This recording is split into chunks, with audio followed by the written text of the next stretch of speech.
हाँ, तैयार। 3, 2, 1 शुरू।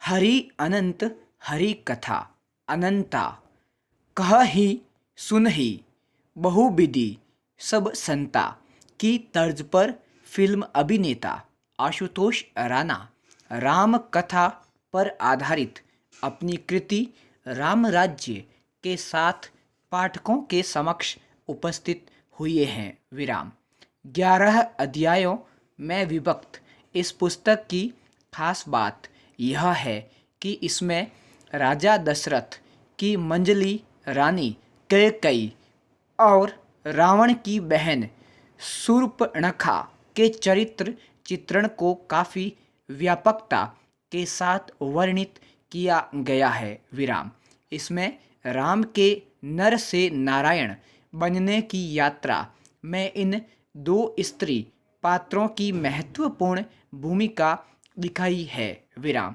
आमजन के बीच इन दो स्त्रियों की खल पात्रों की छवि है, लेकिन इस पुस्तक को पढ़कर पाठक इस निष्कर्ष पर पहुँचेंगे कि ये दोनों ही प्रभु श्री राम के उद्देश्य प्राप्ति में सहायक बनी थी। विराम पैरा राम महारानी कौशल्या के पुत्र थे, लेकिन कैकेयी के व्यक्तित्व का उनके जीवन पर गहरा असर था। विराम वह अपने पुत्र भरत से अधिक राम को चाहती थी और स्वयं राम भी कौशल्या के बजाय कैकेयी के ज़्यादा निकट थे। विराम फिर आखिर ऐसा क्या हुआ कि कैकेयी ने ही अपने पुत्र भरत के लिए अयोध्या का राजपाट और राम के लिए 14 वर्ष का वनवास मांग लिया।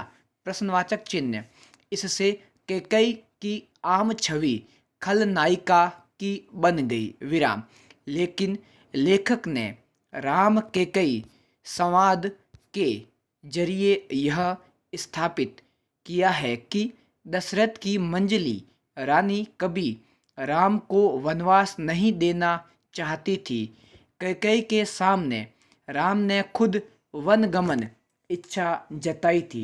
विराम राम का जन्म इस धरती से आसुरी वृत्तियों का नाश करने के लिए हुआ था, लेकिन वह अपने पिता की इच्छानुरूप अयोध्या के राज सिंहासन पर बैठ जाते तो यह काम वह नहीं कर पाते।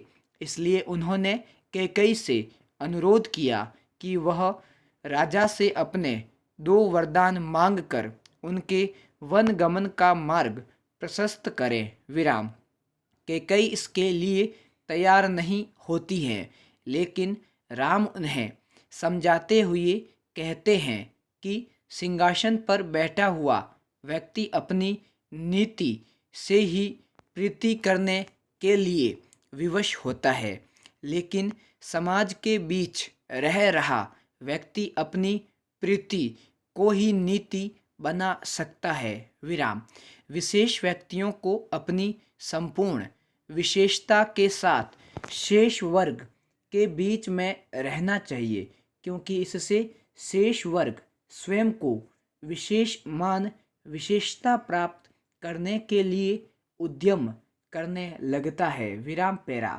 कैकेयी की ही तरह शूर्पणखा भी राम के नर से नारायण बनने की यात्रा में सहायक सिद्ध हुई। विराम पुस्तक में शूर्पणखा का अपने पिता विसर्वा के साथ एक संवाद काफ़ी दिलचस्प है, जिसमें पिता अपनी पुत्री से कहते हैं, अधर्मी से अधर्मी पिता भी चाहता है कि उसकी संतान धर्म के मार्ग पर चले। विराम तब धर्म के मार्ग पर चलने वाला स्टॉप।